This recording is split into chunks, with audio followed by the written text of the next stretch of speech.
Kindness without burning out. Stoic secrets to balanced giving. Are you giving too much? Hey there, friend.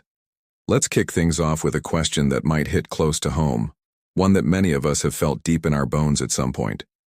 Have you ever felt like you were pouring so much of yourself into others that you were left running on empty, with nothing left to sustain your own spirit? Maybe you've heard that old saying, "Don't set yourself on fire to keep someone else warm," and nodded along thinking, "Yeah, that sounds familiar," as a pang of recognition stirs within you. I've been there myself, rushing to help a friend in need, staying late at work to cover for a coworker who's struggling, saying yes to every request that comes my way until I was so drained I could barely muster the energy to get out of bed in the morning. It's like I was trying to be the hero of everyone's story, swooping in to save the day with a smile. But in the process, I forgot to write my own narrative, leaving my own needs and dreams on the sidelines. In today's world, there's this relentless pressure to always be the good guy, to give selflessly, to sacrifice without hesitation, to go above and beyond for others no matter the cost. Social media amplifies it, with endless posts celebrating the martyr who gives until they break, and we're conditioned to see that as noble, as the pinnacle of kindness. But here's the hard truth. When that kindness starts chipping away at your energy, your peace, your well-being, it's not a virtue anymore. It's a trap, a subtle snare that lures you into giving more than you can afford. Too many of us have fallen into that trap, pouring out our time, our emotions, our very essence until we're burned out, unappreciated, and left wondering where we went wrong, staring at the ashes of our own resilience. It's a quiet tragedy, one that unfolds gradually. Maybe a friend takes your help for granted, or a colleague expects you to always pick up the slack, or you say yes to one more favor and feel the weight settle deeper into your bones. You might not notice it at first, but over time, that constant giving without replenishing leaves you hollow, disconnected from the person you used to be.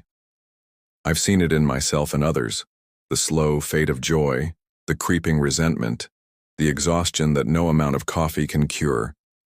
It's a cycle that's all too common, especially for those of us who pride ourselves on being caring, dependable souls.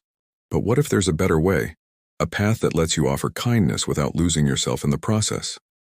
That's where the ancient wisdom of Stoicism comes in, offering a timeless guide to navigate this modern dilemma with grace and strength. The Stoics, like Marcus Aurelius, Seneca, and Epictetus, understood that true virtue lies in balance, not in self-destruction. They taught that we can be generous and supportive while still honoring our own limits, setting healthy boundaries that protect our well-being without shutting others out.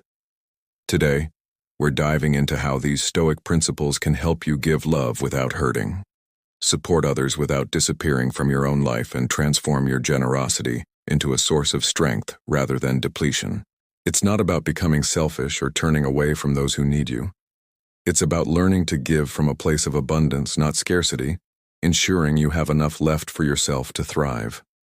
Stick with me, and let's figure this out together, exploring practical steps to reclaim your energy, redefine your kindness, and live with the kind of purpose that lifts both you and those around you. Ready? Let's get started on this journey toward a more balanced, fulfilling way of being. The fire within, avoiding the trap of overgiving. Let us start with the heart of it all. Don't set yourself on fire to warm others. It's a vivid image, isn't it? Picture someone who's always rushing to help, never saying no, always there with a hand outstretched, their energy a constant flame offered to anyone in need. That was me for a while. And maybe you've been there too.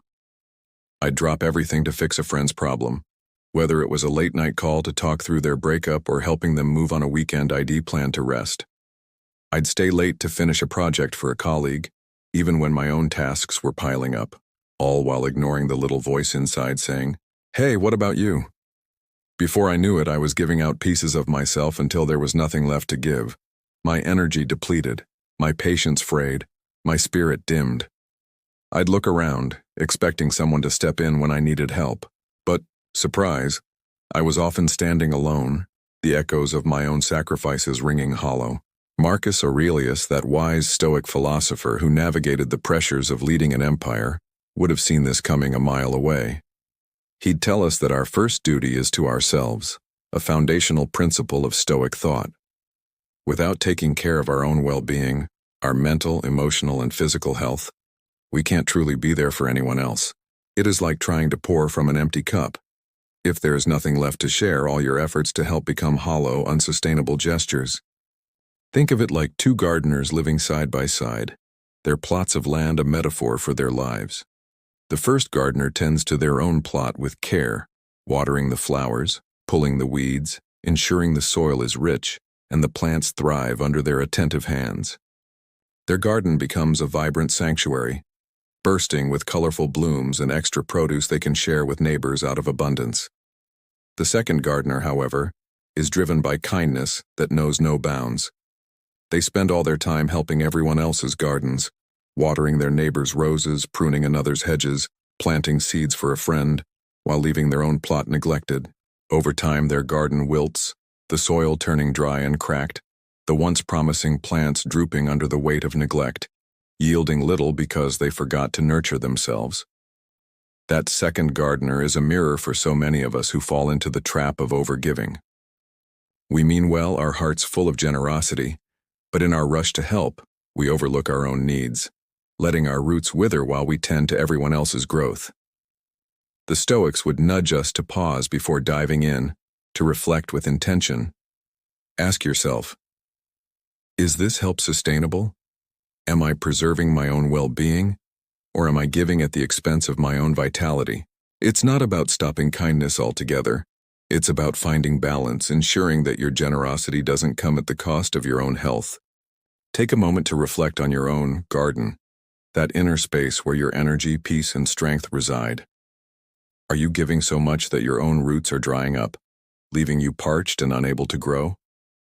Start setting boundaries, small but firm limits that protect your well-being, like saying no to requests when you are already stretched thin, or carving out time for yourself amid the chaos of helping others. It's about ensuring you're not emptying your cup, that you're leaving enough for yourself to flourish. That way, your kindness becomes a source of strength, a wellspring you can draw from without depletion, rather than a path to ruin that leaves you burned out and resentful. You've got to keep your own fire burning, steady, warm, and sustained, so you can light the way for others without losing yourself in the process. The Stoics remind us that true virtue lies in this balance, in caring for ourselves so we can care for the world, a harmony that benefits everyone in the end. Letting go of the scorecard, giving without expectations. Now that we've got the idea of self-care firmly in our minds, let's move to the next piece of Stoic wisdom. Reciprocity has an expiration date, and understanding this can save us from a lot of heartache. Generosity is a beautiful thing. It lights up our lives and the lives of those around us, filling our days with meaning and connection. I love the feeling of helping a neighbor carry their heavy groceries up the stairs, their grateful smile a quiet reward, or surprising a friend with a thoughtful gesture, like a handwritten note on a tough day. Those moments of giving feel like little bursts of sunshine, warming both the giver and the receiver. But here's the trap we often fall into. When we give with the expectation of getting the same back, we set ourselves up for disappointment, tying our happiness to something we can't control. The Stoics, with their timeless wisdom, teach us a critical lesson about the limits of kindness and how to navigate them. Life doesn't always keep score the way we hope it will. Sometimes the good you do today might not be remembered tomorrow, and that's not a reflection of your worth or the value of your actions. It's simply how human memory and gratitude work, fleeting, imperfect, and often distracted by the chaos of daily life. Picture this. Giving is like planting a tree, an act of hope and care that you pour your energy into. You nurture it with patience, water it with kindness, and dream of the day it grows tall, offering shade to rest under or fruit to enjoy. But nature has its own rhythm. Storms might roll in, droughts might dry the soil, and the tree might not give back what you expect or when you expect it. Epictetus, that practical Stoic voice who always cut straight to the core, said, "Some things are within our control, and some things are not." The joy of giving should come from the act itself, the warmth you feel in that moment of connection, not from waiting for a thank you note, a returned favor, or some cosmic balancing of the scales. I learned this lesson the hard way when I helped a friend move. spending an entire weekend hauling boxes and assembling furniture, expecting they'd return the favor when my time came. When they didn't, too caught up in their own life to notice my need, I felt a sting of resentment, a bitter edge that tainted the memory of my kindness. But then I realized I'd tied my happiness to their response, handing over my peace of mind to something I couldn't control. Letting go of that expectation was liberating, like cutting a rope that had been pulling me off balance. It shielded me from feeling depleted or taken advantage of, allowing me to give from a place of freedom rather than obligation. This doesn't mean you harden your heart or stop being generous. It is about finding a balance that protects your well-being while still letting you shine. Recognize that your kindness reflects your character, not a transaction to be repaid. It's a gift you offer because it aligns with who you are, not because you're keeping a mental ledger. Next time you offer help, try giving without waiting for something back, focusing instead on the act itself. Maybe it's a small gesture, holding the door for a stranger, their quick smile a fleeting reward, or sending a kind message to a coworker who's been struggling, knowing it might lift their spirits. Focus on the moment, the feeling it gives you, the quiet satisfaction of living in alignment with your values. That shift builds emotional resilience, letting you keep being generous without burning out, because you're no longer draining your energy waiting for validation. Your peace of mind stays intact, untouched by the unpredictability of others' responses, and your kindness becomes a gift you give yourself too, a source of inner strength that grows with every selfless act, rooted in the Stoic wisdom of giving for its own sake. Navigating the sea of requests, setting boundaries with grace. With that balanced mindset of giving without expectation, let's dive into the third piece of Stoic wisdom. Received requests have no limits, a reality that can quickly overwhelm us if we don't set boundaries. Think back to history for a moment. Royalty in ancient times used to demand the wildest things from their attendants, from dressing them in elaborate garments to handling their personal hygiene, all without a second thought for the toll it took on those serving. Fast forward to today, and while the demands may look different, the pattern isn't so far off. People still expect favors, often for things they could easily handle themselves, assuming you'll step in to save the day. I've been there more times than I can count. Friends asking me to drop everything to solve their problems, whether it's troubleshooting their tech issues or mediating a conflict they could resolve with a conversation, while coworkers pile on tasks I didn't sign up for, expecting me to pick up the slack without question. It can feel like a tidal wave of requests crashing over you, pulling you under if you're not careful, leaving you gasping for air as you try to keep up. That's where Stoicism steps in, acting like a lighthouse in a storm, guiding us through the chaos with moderation, intention, and a clear sense of self. Take a story that stuck with me, one that illustrates this dynamic in a poignant way. A mother and her adult daughter living in a small town. The mom, out of boundless love, did everything for her daughter, cooking every meal, cleaning her space, even managing her schedule well into her 20s, because she wanted to shield her from life's struggles. But in doing so, the daughter never learned to stand on her own, relying on her mom for even the smallest tasks. When the mom passed away unexpectedly, the daughter was left adrift, forced to confront her lack of independence in the harshest way possible. Through grief and necessity, she had to grow, learning to cook, manage her time, and navigate life's challenges on her own. It's a tough lesson for both mother and daughter. Too much help, even when it comes from the purest intentions, can hold someone back, stunting their ability to thrive independently. Marcus Aurelius captured this truth in his Meditations, writing, "A man's job is to stand upright, not to be kept upright by others." Seneca echoed this sentiment, adding depth by noting that relationships built solely on benefits, where one person gives and the other takes, often fade when the benefits stop, because they lack the foundation of mutual respect. True support, the Stoics remind us, should come from a place of balance, fostering growth for both parties, not enabling dependency or one-sided giving. Stoicism isn't about refusing help or turning a cold shoulder to those in need. It is about finding a balance where you don't lose yourself in the process of helping others. Start by asking yourself a simple question when a request comes your way. Does this align with my own needs and capacity right now? If it doesn't, it's okay to say no with grace, perhaps offering an alternative like, "I can't take this on right now, but I can help you brainstorm a solution." This approach encourages others to take responsibility for their own challenges, fostering their growth and independence while protecting your own well-being.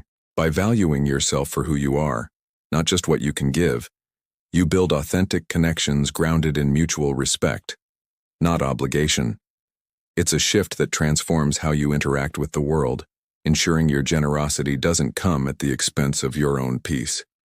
Let's navigate this sea of requests with the wisdom of the Stoics as our guide, steering our course with intention and care. By doing so, we ensure that our generosity lifts us up, empowering both ourselves and those around us, rather than dragging us down into the depths of exhaustion and resentment. Standing tall, breaking the cycle of being seen as fragile.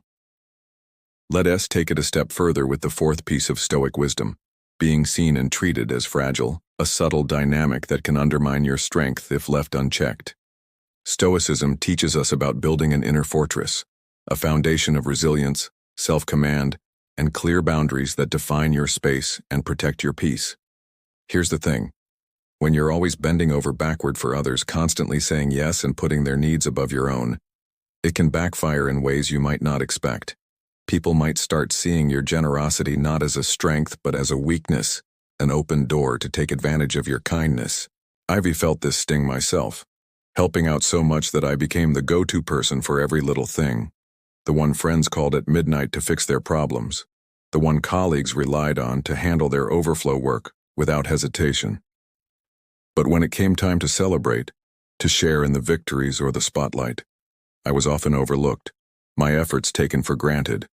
It left me drained, undervalued, like my contributions didn't matter, and I began to wonder if my willingness to help had painted me as someone who could be endlessly leaned on without reciprocation.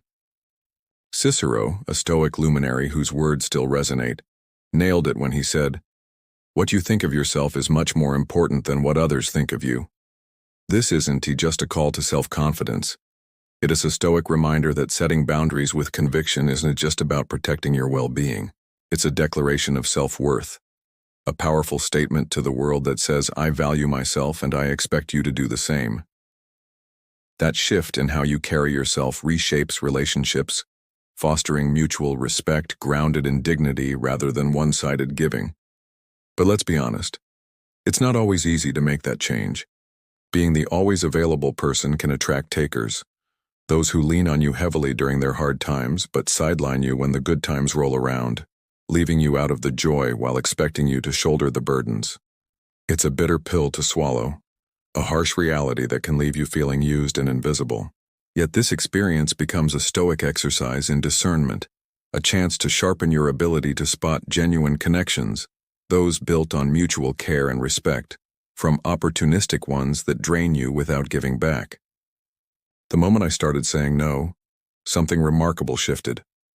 I wasn't the pushover anymore, the person who could be relied upon to drop everything at a moment's notice. Instead, people began respecting my time, my energy, my limits, because I showed them I respected myself. It was a subtle but profound change, like a ripple that reshaped how others interacted with me. Practice that power of no. It's transformative, even if it feels uncomfortable at first. Start small. Say no to a request that feels unfair or oversteps your capacity, like declining to take on an extra project when you're already stretched thin, or gently refusing to mediate a friend's conflict when it's not your place. Watch how that small act of self-assertion builds your inner strength, reinforcing the walls of your inner fortress with each boundary you set. Stoicism shows us that respecting ourselves enough to establish these limits doesn't just prevent burnout. It enhances our relationships by creating space for authenticity. When you set boundaries, you're not just standing up for yourself, you're inviting others to meet you on equal ground, to engage with you as a partner, not a crutch. This Stoic practice isn't about shutting people out or becoming cold. It's about ensuring that your generosity comes from a place of strength, not sacrifice. By valuing your own worth, you cultivate connections that are rooted in mutual respect, where your kindness is appreciated, not exploited. You become a beacon of resilience, showing others what it means to give without losing yourself. And in doing so, you create a life where your energy is preserved, your relationships are balanced, and your inner peace remains unshaken. Strategies for strength, protecting yourself from being used. Now, let us get practical with some strategies to avoid being used and dodge the dangers of too much kindness, ensuring that your generosity remains a strength rather than a source of depletion. The Stoics, with their timeless wisdom, give us a set of tools to navigate this delicate balance, and they're well worth exploring as we seek to live with intention and self-respect. First up, eliminate the fear of saying no, a simple word that often carries a heavy weight. Think about why that two-letter word feels so daunting, why it can tighten your chest or quicken your pulse. For me, it traced back to childhood. Lessons ingrained early on that tied my worth to always being nice, always saying yes, with a deep-seated fear of rejection lurking underneath, whispering that a no might make me unlovable or unworthy. Stoicism invites us to challenge those old tapes, to question the narratives we've carried into adulthood. As adults, we have the power to redefine our interactions, choosing thoughtfully instead of reacting out of habit or fear. I started by asking myself, why am I scared to say no? Is this fear based on a current truth, or is it just an echo of the past? Once I saw it was an outdated fear, not a reflection of my present reality, I felt freer to set boundaries. Saying no became an act of self-respect, not defiance, a way to honor my own needs rather than betray them. But balance is key here, as Stoicism isn't about isolation or shutting others out. Pair that assertiveness with empathy, using emotional intelligence to discern when and how to help without compromising yourself.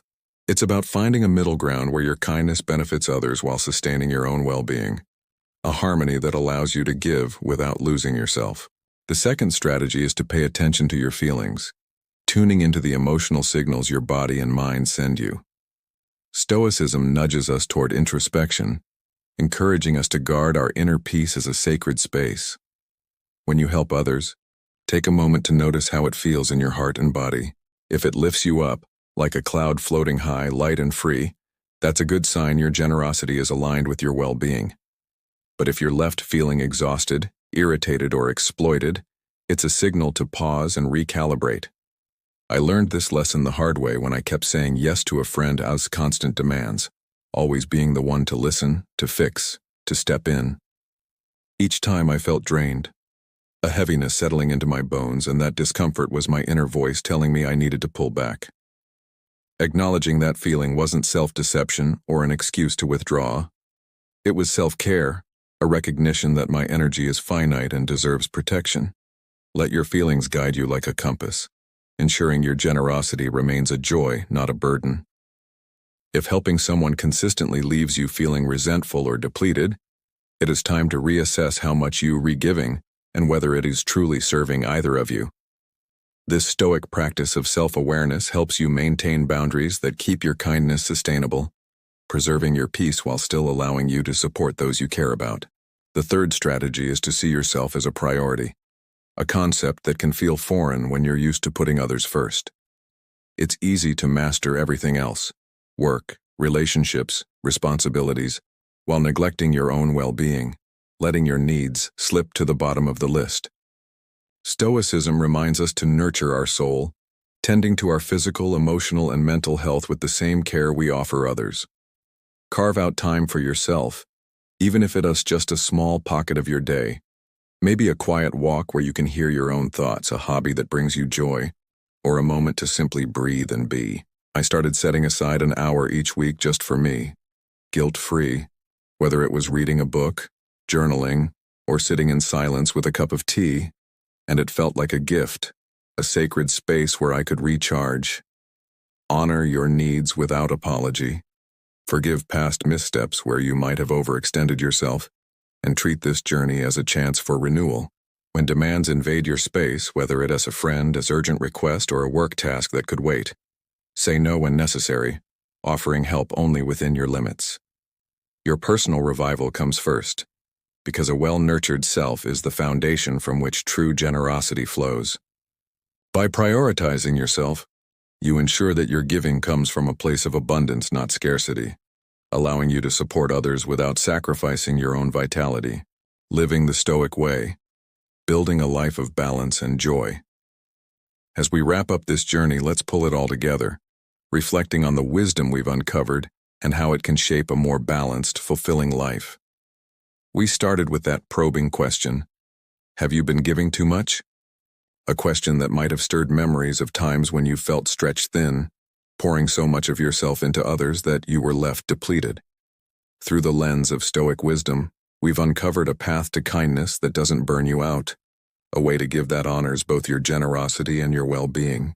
We began by recognizing the importance of tending our own garden, a powerful metaphor for self-care inspired by Marcus Aurelius's reminder that our first duty is to ourselves. By nurturing our own energy and peace, we ensure we have something to share without emptying our cup. Transforming our kindness into a sustainable act rather than a source of exhaustion, we then explored the need to let go of expecting reciprocity, drawing from Epictetus's insight that some things are beyond our control. Finding joy in the act of giving itself rather than waiting for a return frees us from disappointment and resentment, allowing us to give from a place of genuine contentment. From there, we tackled the challenge of endless requests, learning to set boundaries that protect our space while still offering support where we can. The story of the mother and daughter highlighted the dangers of overhelping, reinforcing Seneca's and Marcus Aurelius's teachings that true support fosters independence, not dependency, and that relationships should be built on mutual respect, not one-sided giving. We also addressed the risk of being seen as fragile, a perception that can arise when we give too much without limits. Cicero's words reminded us that self-worth starts within, and by setting boundaries with confidence we declare our value, reshaping relationships to be grounded in dignity rather than exploitation. Finally, we armed ourselves with practical strategies to avoid being used, eliminating the fear of saying no, paying attention to our feelings, prioritizing ourselves, and identifying takers who drain us. These lessons, rooted in Stoic principles, aren't about stopping kindness altogether. They're about making it sustainable, a source of strength that enriches both you and those around you, ensuring that your generosity lifts everyone up without pulling you down. Imagine your life as a garden now, vibrant, balanced, and flourishing with enough surplus to share because you've taken care to nurture it. You're no longer pouring from an empty cup, struggling to scrape together the last drops of your energy. Instead, you're offering from a place of abundance, your wellspring of kindness overflowing because you've filled it with self-care and intention. Each no you say to a draining request, each boundary you set to protect your time, each moment you prioritize yourself, whether it's a quiet walk, a hobby, or simply breathing deeply, it's a brushstroke on a canvas of self-respect and mutual respect, painting a life where you thrive alongside those you care about. I've felt that shift in my own life, and it's been transformative. Saying no to a friend's unreasonable demand left me feeling lighter, not guilty, as I realized I was honoring my own limits. Helping a colleague without expecting a return brought a quiet peace, a joy that came from the act itself, rather than any anticipated reward. These small changes ripple outward, reshaping how you move through the world, ensuring that your kindness is a choice, not a burden. So what's your next step? Maybe it's practicing one of these strategies to see how it feels in your own life. Start small. Say no to a request that feels unfair or oversteps your capacity, like declining to take on an extra task when you're already stretched thin. Check in with your feelings the next time you help someone, noticing whether it lifts you up or leaves you drained, and let that guide your boundaries. Or carve out time for yourself, even if it's just 15 minutes a day to do something that brings you joy, like sipping tea in silence or sketching in a notebook. These acts of self-care and self-assertion aren't selfish. They were the foundation of a balanced life where you can give without losing yourself. I'd love to hear what resonated with you most on this journey. For me, seeing myself as a priority was a game changer, a shift that allowed me to reclaim my energy and give from a place of strength rather than obligation. Maybe you connected with the idea of letting go of expectations, or perhaps the story of the mother and daughter struck a chord, reminding you to foster independence in your relationships. Drop your thoughts in the comments. I'm genuinely curious to hear your reflections, and sharing your experience might just inspire someone else who's navigating the same challenges. If this journey spoke to you, if it offered a new perspective or a practical tool to try, Give it a like to let me know and share it with someone who might need it. A friend who's always giving too much, a family member who struggles with boundaries, or a colleague who's on the verge of burnout. Let's spread this Stoic wisdom far and wide, helping each other find balance in a world that often demands too much. And if you're hungry for more, hit that subscribe button. We've got plenty of Stoic insights and practical strategies to explore together. From mastering resilience to finding joy in the present moment, let's build a community of curious souls, learning and growing in balance and joy, supporting each other as we navigate life's complexities with intention and grace. Thanks for walking this path with me, friend. It's been a privilege to share these lessons with you. Until next time, keep shining with kindness that lifts you up too, a light that burns bright, because it's fueled by wisdom, self-respect, and a deep commitment to living well.